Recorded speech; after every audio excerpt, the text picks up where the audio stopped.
December 14th, 2023, just after noon, a man calls Broomfield Police from his workplace and asks for a welfare check on his wife. He has not reached her for about 3 hours. He says the family has been living under threats.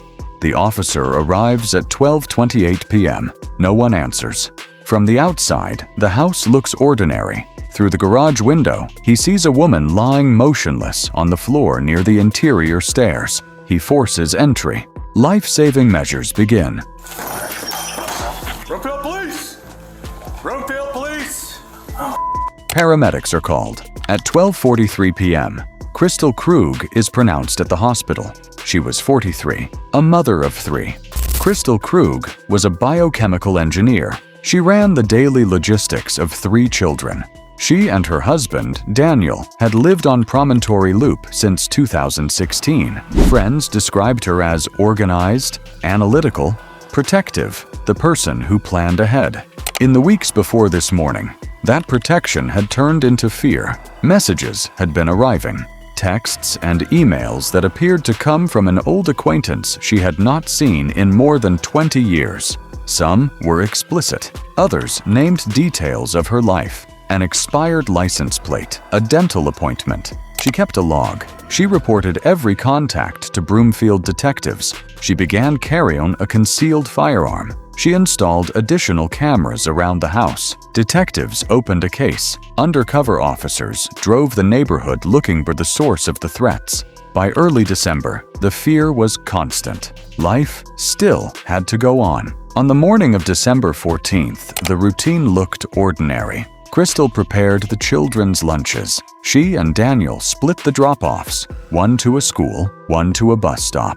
Daniel returned to the house at 6:47 a.m. Kristil returned at 7:58 a.m., pulling into the garage after the school run. By 8:24 a.m., Daniel left for his job at the Colorado Department of Public Health and Environment, about 40 minutes away in the Glendale area. He was roughly 20 minutes later than usual. A remaining exterior camera would later show his vehicle leaving the property. Through the morning, his texts and calls went unanswered.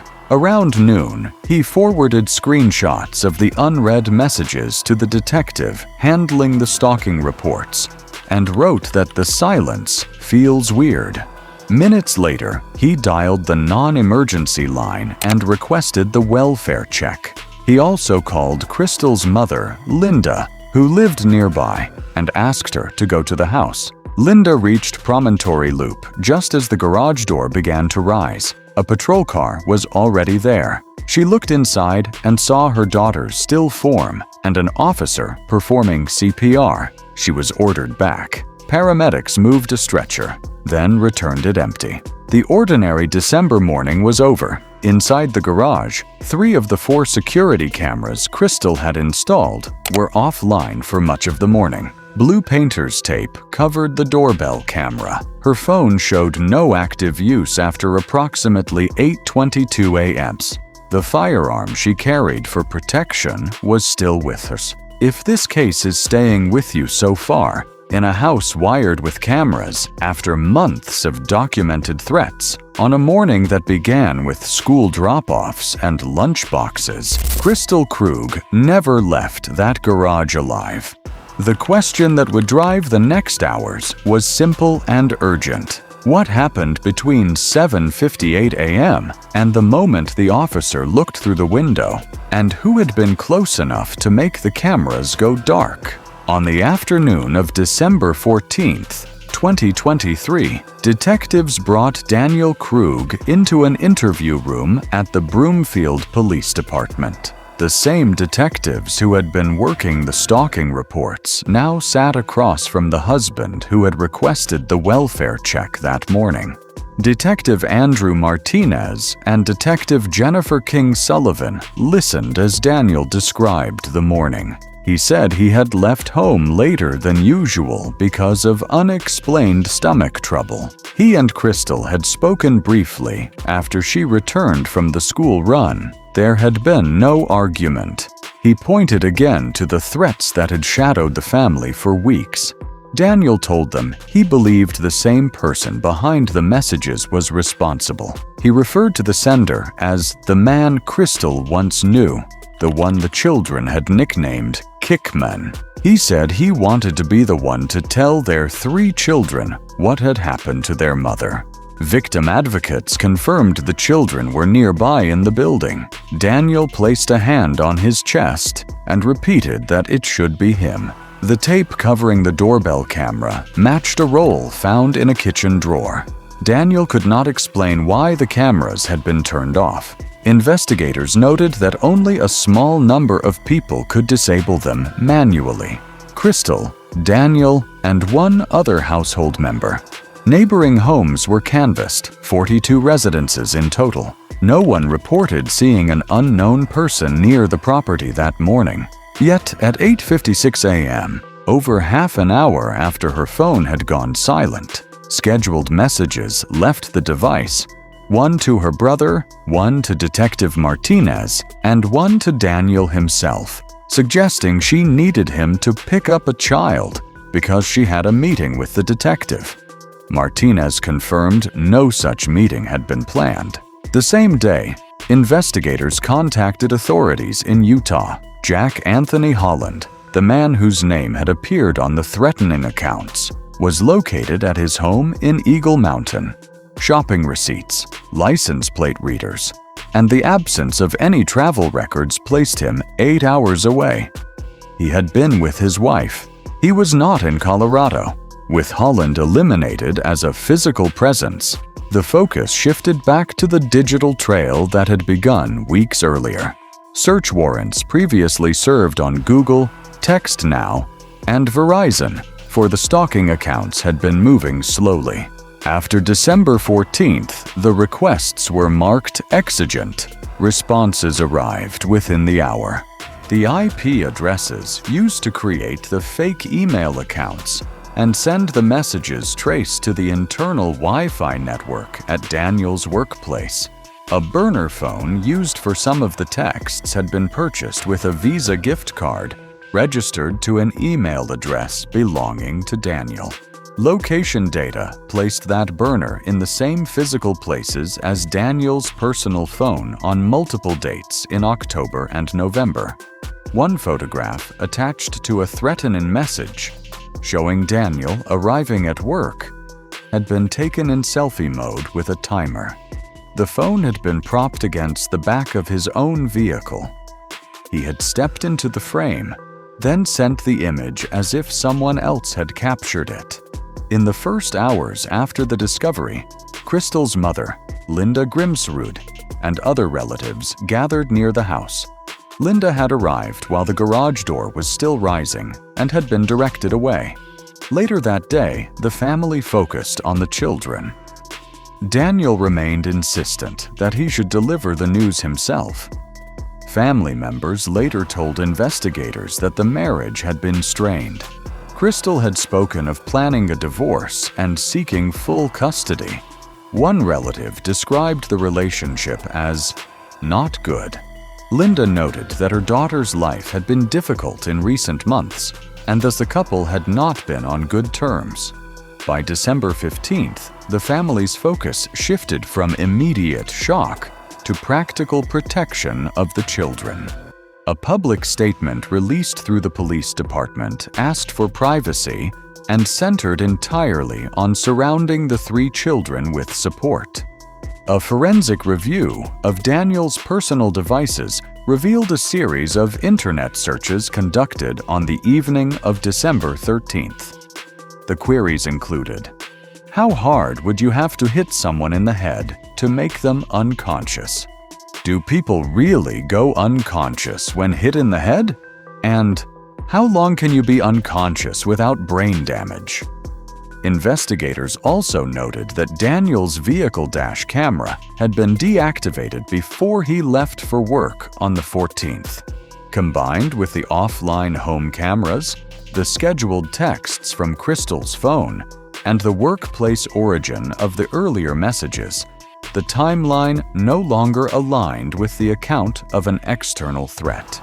On December 16th, 2 days after the welfare check, detectives located Daniel at a King Soopers supermarket in Broomfield.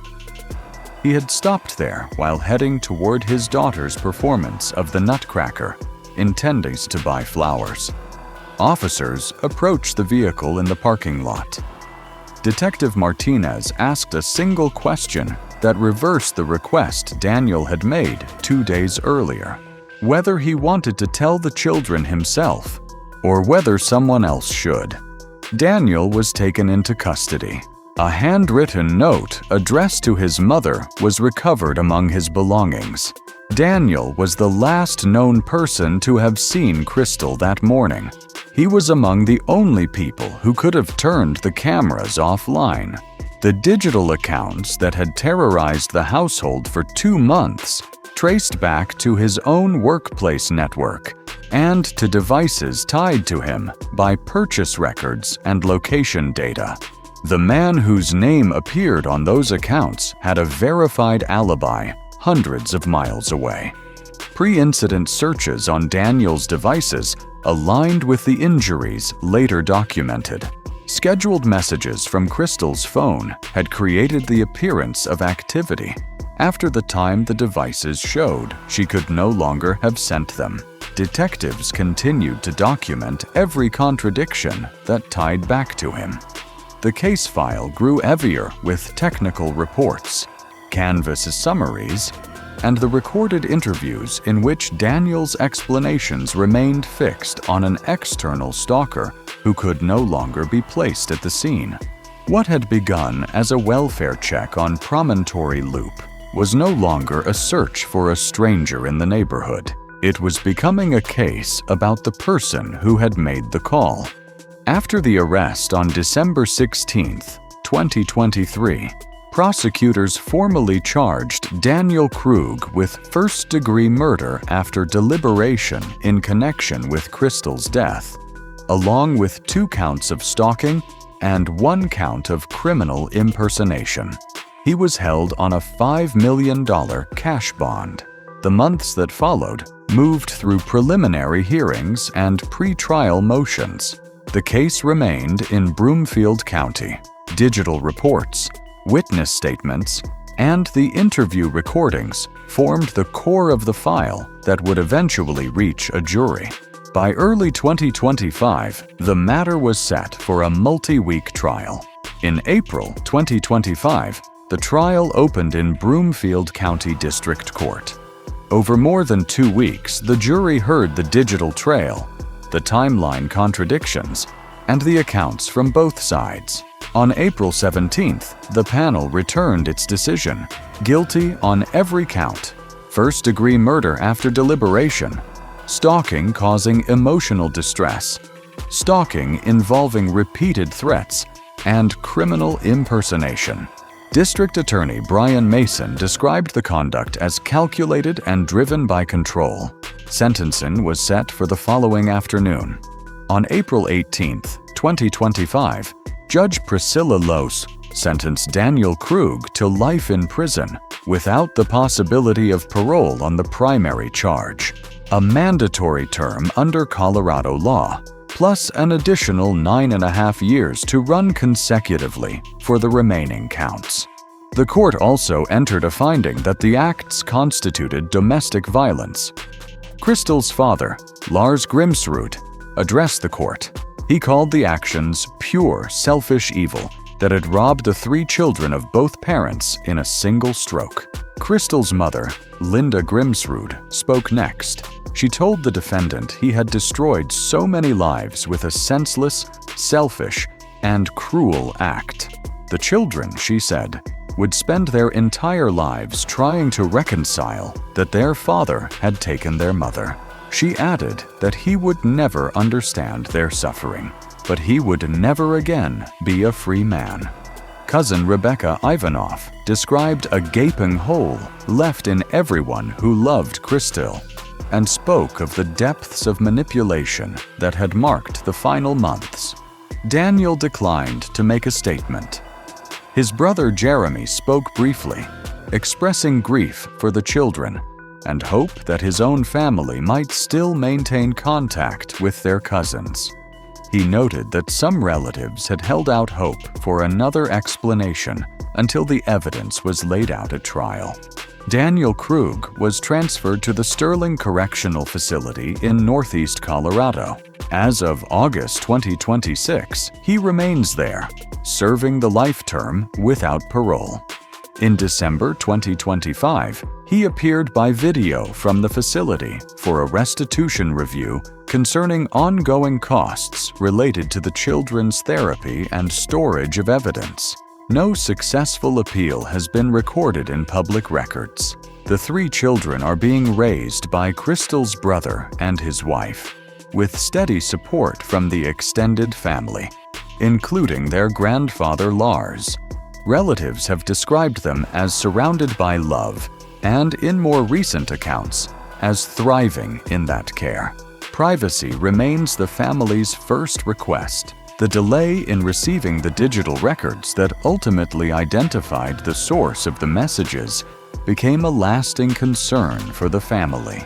In Oregon, where relatives advocated, lawmakers introduced a measure that would set firm deadlines for communications providers responding to search warrants in domestic violence and stalking investigations.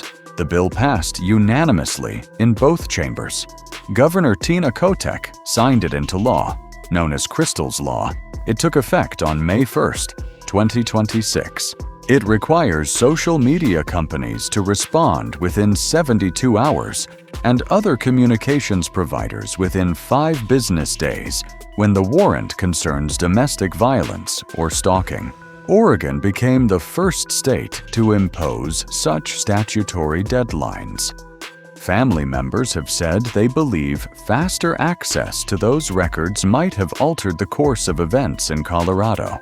They continue to hope the model will be considered elsewhere. More than 2 years after the events of December 14, 2023, the public record is complete. The investigation, the trial, the sentence, and the subsequent advocacy form a closed chapter in the courts.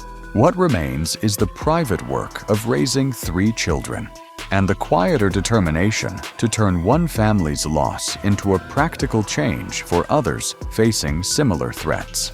Kristil Krug was a biochemical engineer, a mother who kept detailed logs, installed cameras, sought help from detectives, and carried protection because she believed an outside threat was closing in. The record now shows the threat was closer than the messages claimed. The children she left behind are growing under the care of relatives who speak of seeing pieces of her in each of them. That, the family has said, is where joy still finds a place. If this story stayed with you, please like this video and subscribe to FeiShip Media for more carefully told accounts. Turn on the notification bell so you don't miss the next case. Share it with someone who values respectful true crime. And if you have thoughts, leave them thoughtfully in the comments.